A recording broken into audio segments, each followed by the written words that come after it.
예수님의 설교가 총 5편이 실려 있습니다. 그 중에서 첫 번째 설교가 소위 산상수훈이라고 불리는 마태복음 5장부터 7장까지의 내용입니다. 산 위에서 수훈, 수여하시는 교훈이다라는 뜻이지요. 이 산상수훈의 내용은 하나하나가 다 주옥 같아요.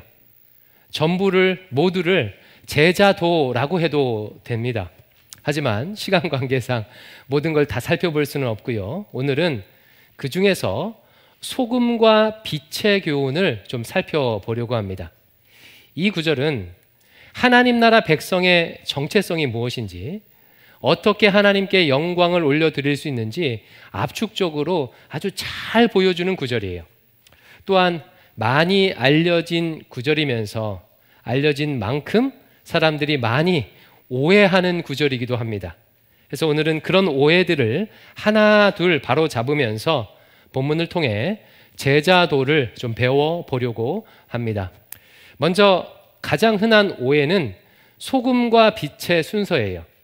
보통 우리는 빛과 소금이라고 말하잖아요. 근데 오늘 본문 보니까 소금이 먼저 나옵니까? 빛이 먼저 나옵니까?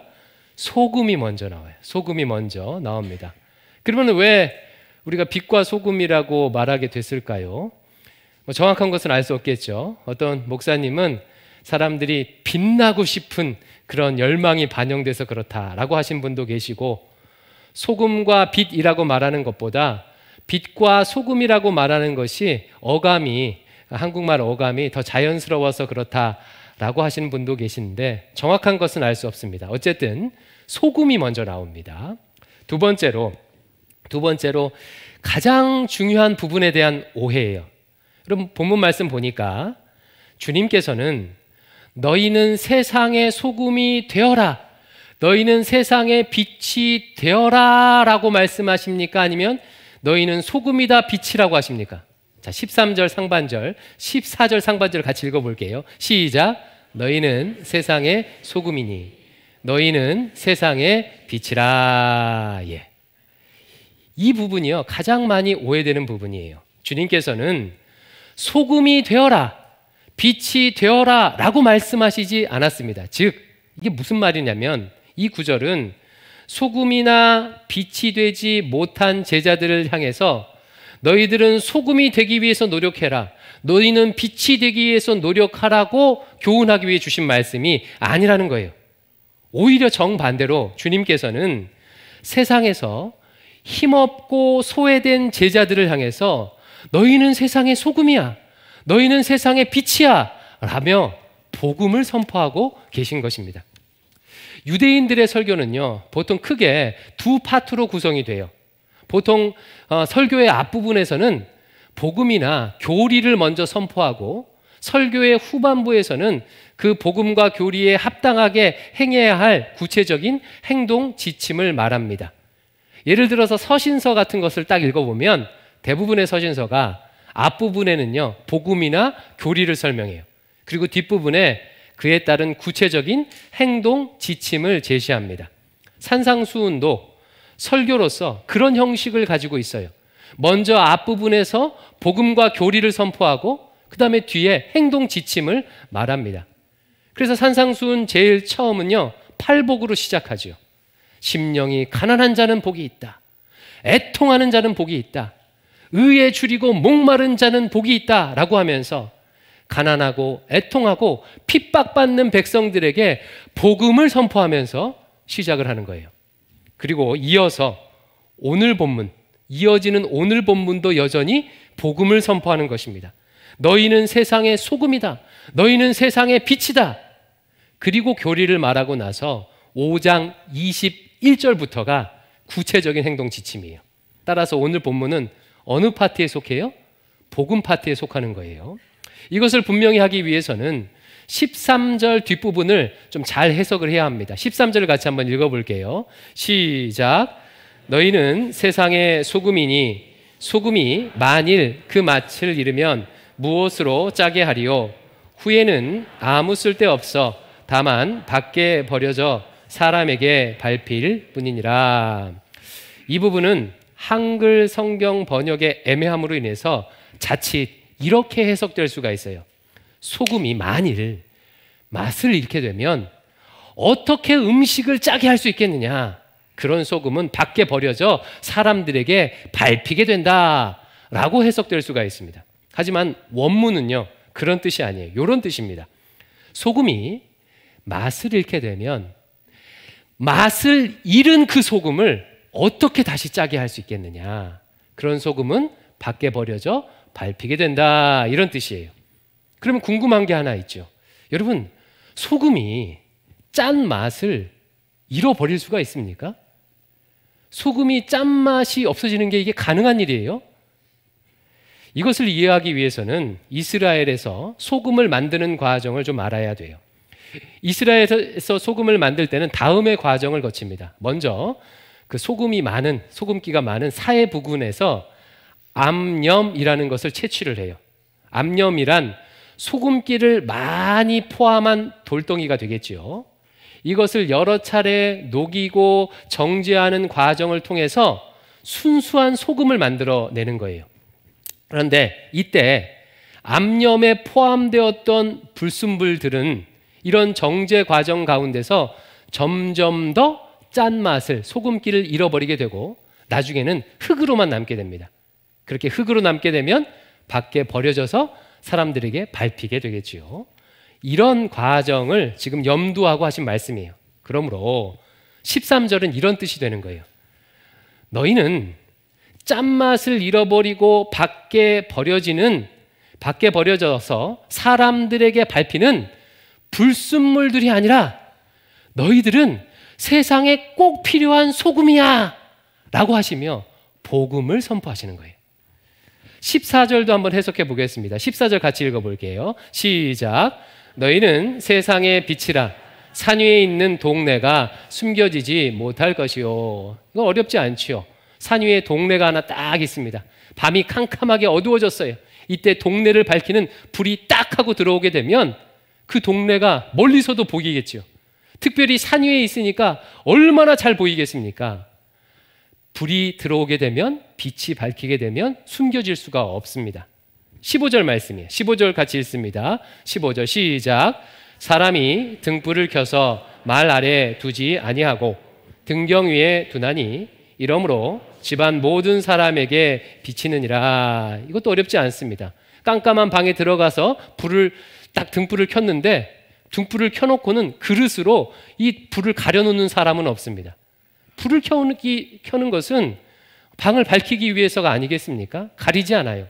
그리고 가리지 않으면 사람들에게 빛이 다 비춰지게, 자연스럽게 비춰지게 되어 있습니다. 그래서 14절, 15절은 이런 뜻이 되는 거예요.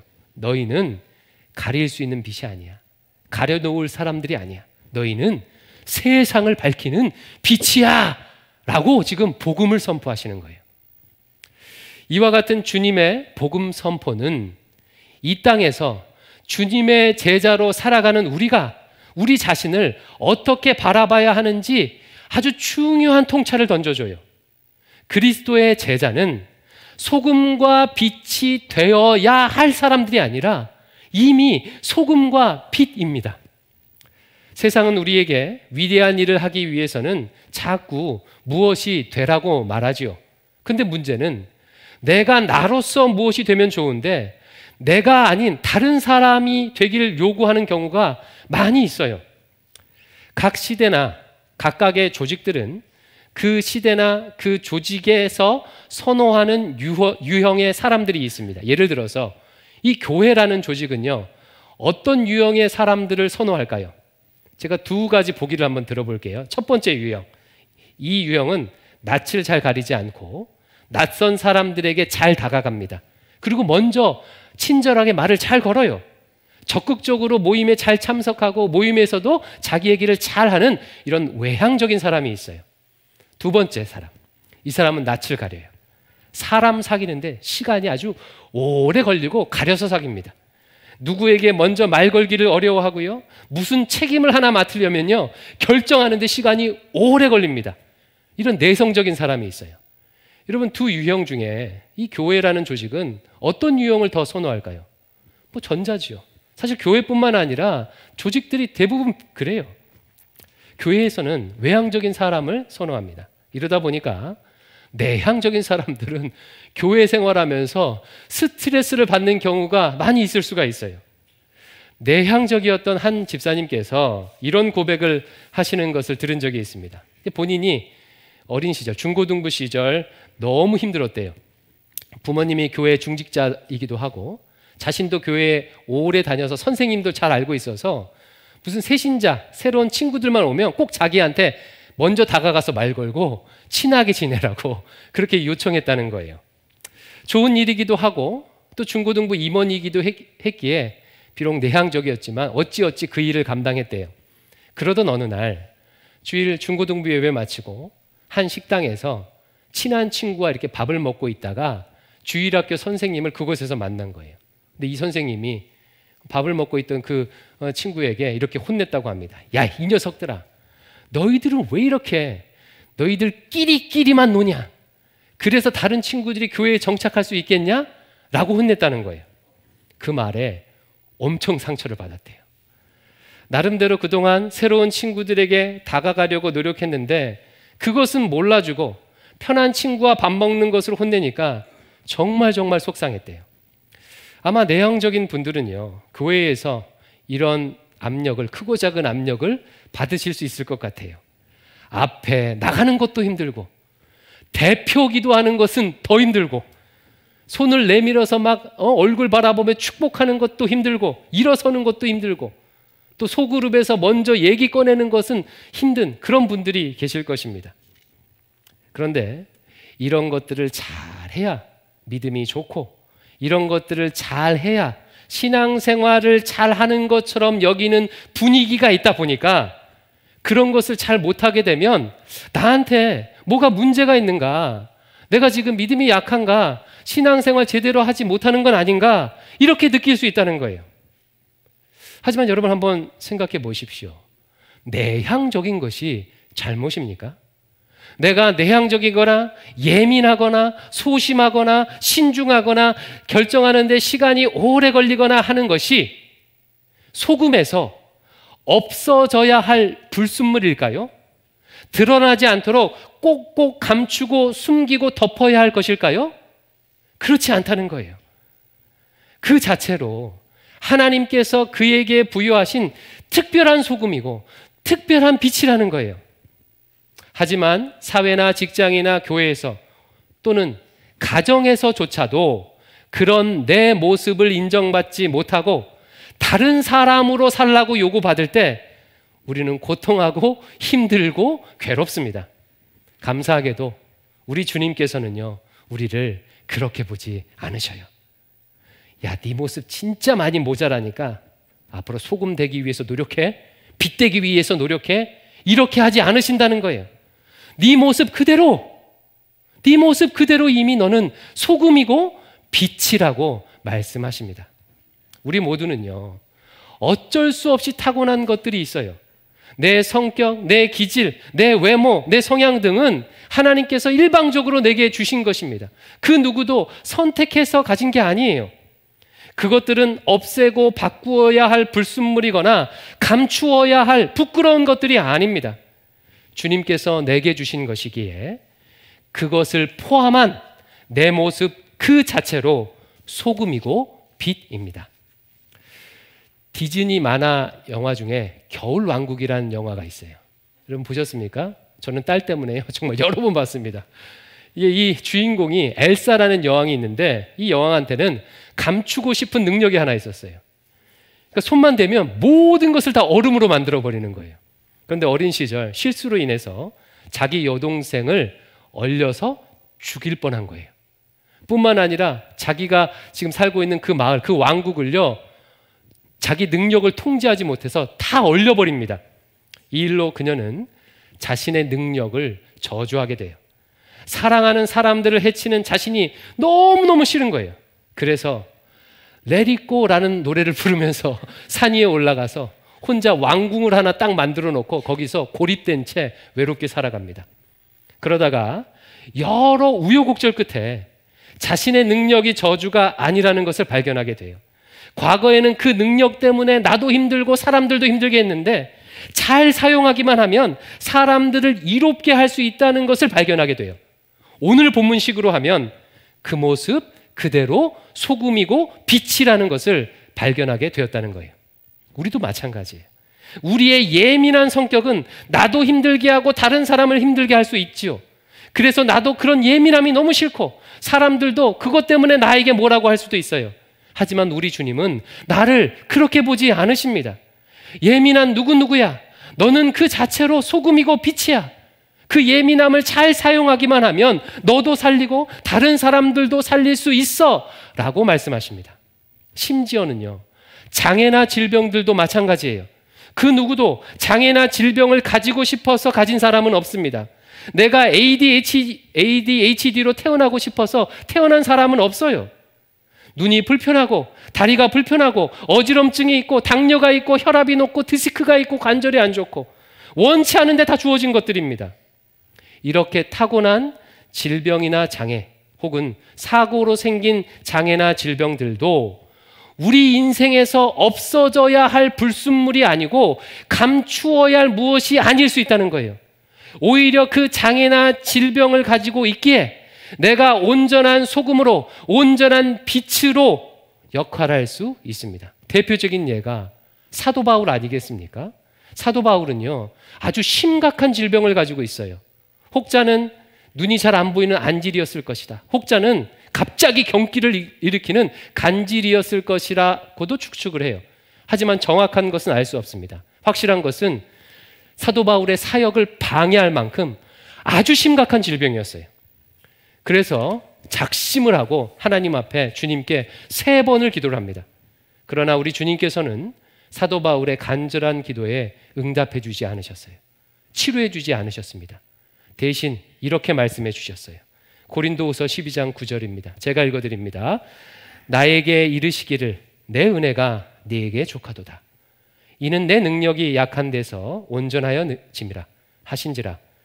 그러므로 도리어 크게 기뻐함으로 나의 여러 약한 것들에 대하여 자랑하리니 이는 그리스도의 능력이 내게 머물게 하려 함이라. 주님께서 바울에게 말씀하십니다. 바울아, 바울아, 나의 은혜가 너한테 이미 충분해.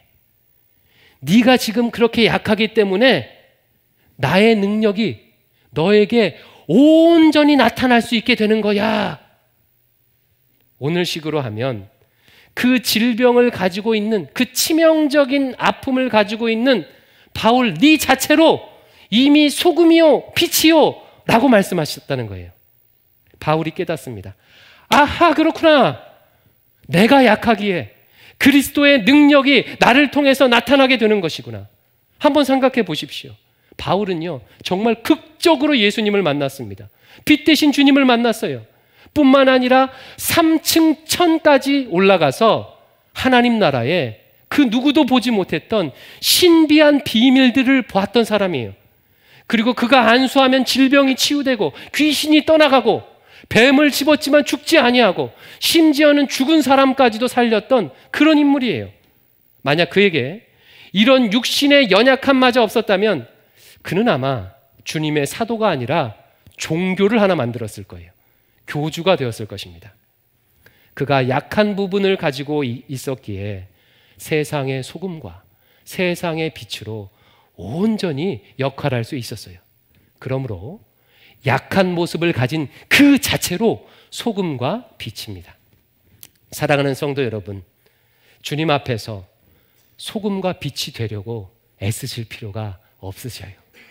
이미 그 모습 그대로 세상의 소금이고 빛이십니다. 그러니 다른 누구가 되려고 하지 마십시오. 주님께서 주신 그 모습 그대로 살면 돼요. 그 모습 그대로 살게 되면 세상에서 하나님의 영광을 드러낼 수 있다고 오늘 본문이 말씀하고 있는 거예요. 그게 16절입니다. 같이 한번 읽어볼게요. 16절 시작. 이같이 너희 빛이 사람 앞에 비치게 하여 그들로 너희 착한 행실을 보고 하늘에 계신 너희 아버지께 영광을 돌리게 하라. 아멘. 이 구절도 한글 번역으로 인해 해석이 애매해졌습니다. 자, 16절 말씀은 딱 보니까 평서문입니까? 명령문입니까? 명령문이에요. 근데 한글 성경은 영광을 돌리게 하라의 명령이 붙어 있어요. 그러나 원문은요, 첫 번째 문장에 명령이 붙어 있습니다. 너희 빛을 사람에게 비추게 하라의 명령이 붙어 있고, 나머지 부분들, 착한 행실을 보고 아버지께 영광을 올리는 일은 그에 따른 자연스러운 결과로 기술이 되어 있어요. 근데 여기서 주목할 게 있습니다. 빛을 비추라고 명령하는 그 명령의 대상이에요.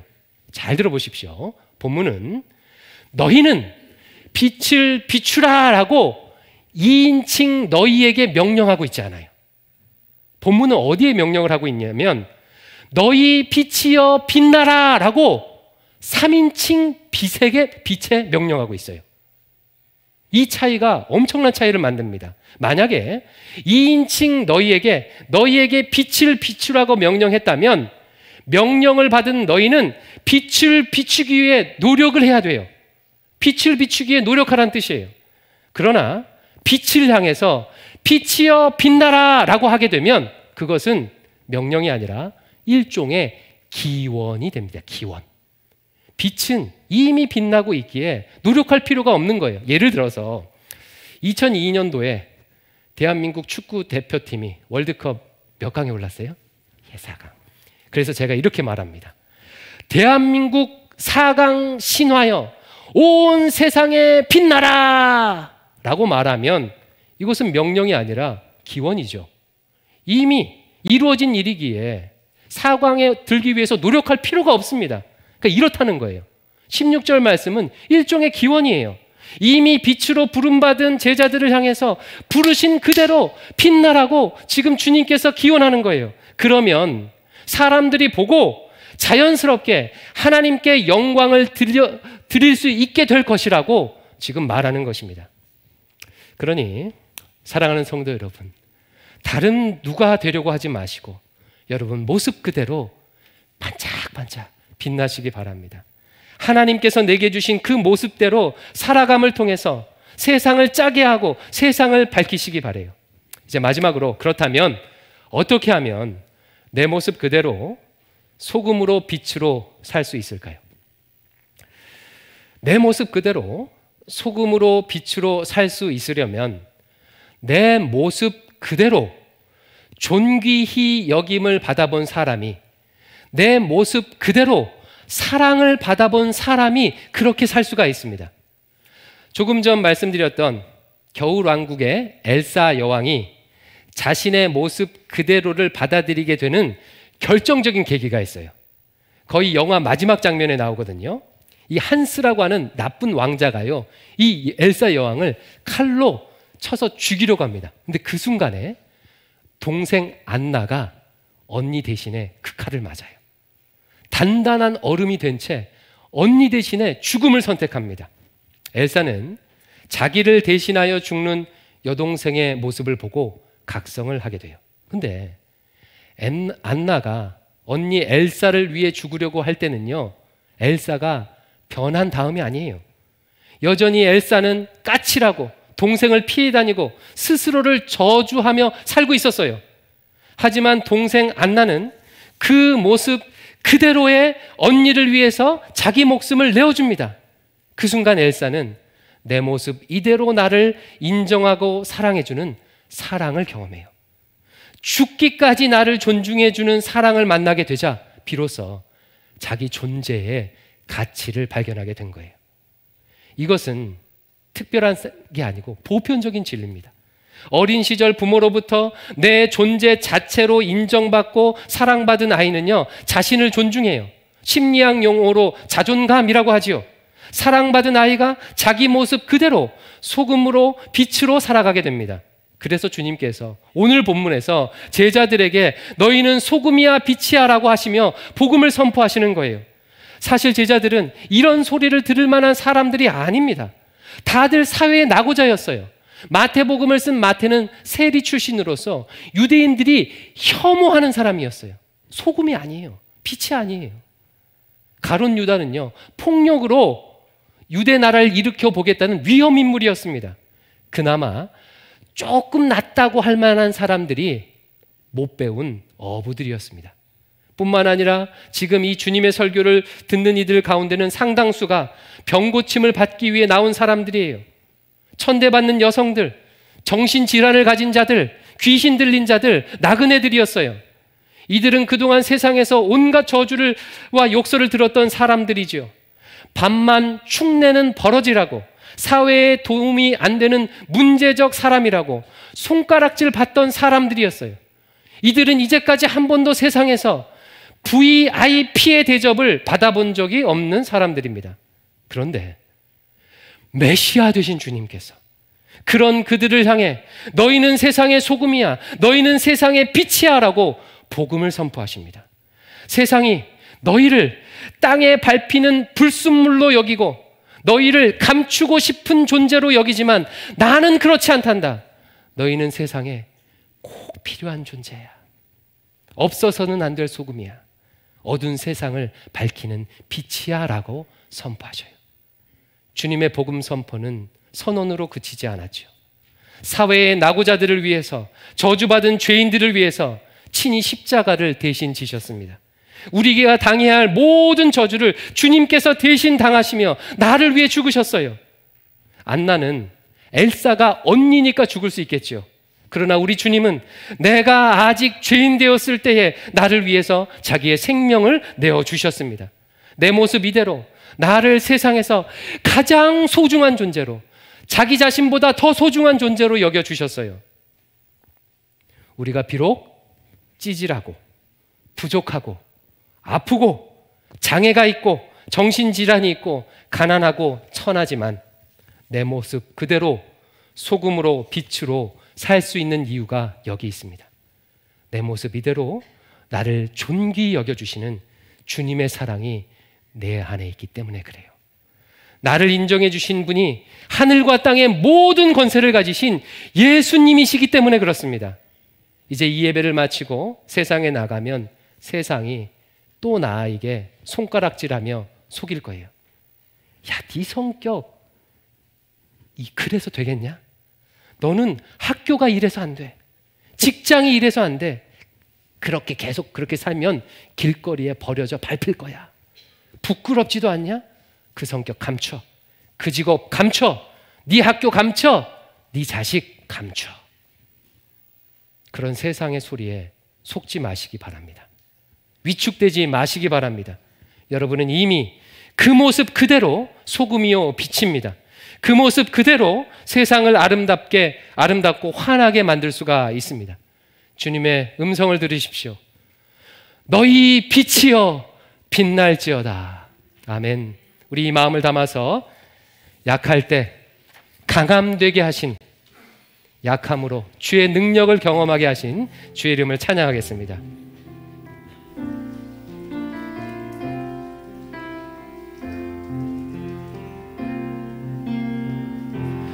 약할 때 강함 되시네.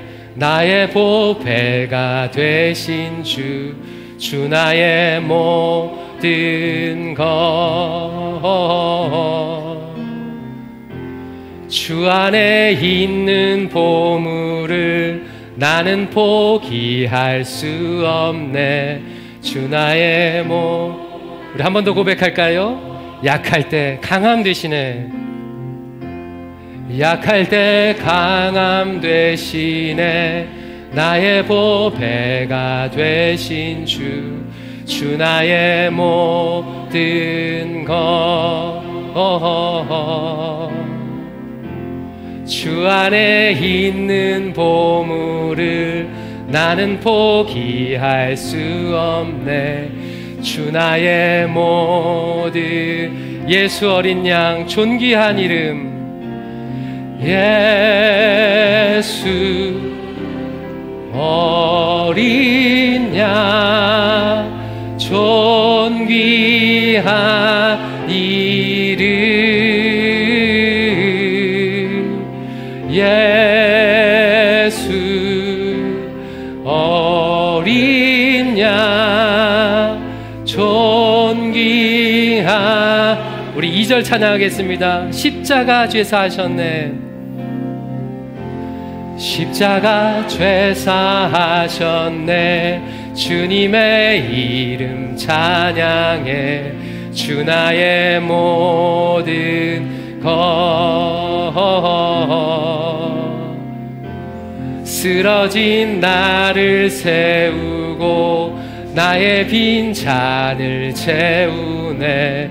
주 나의 모든 예수 어린 양 존귀한 이름. 예수 어린 양 존귀한 이름. 예수 어린 양 우리 오른손을 가슴에 얹고 마지막으로 한 번 더 고백합니다. 예수 어린 양. 예수 어린 양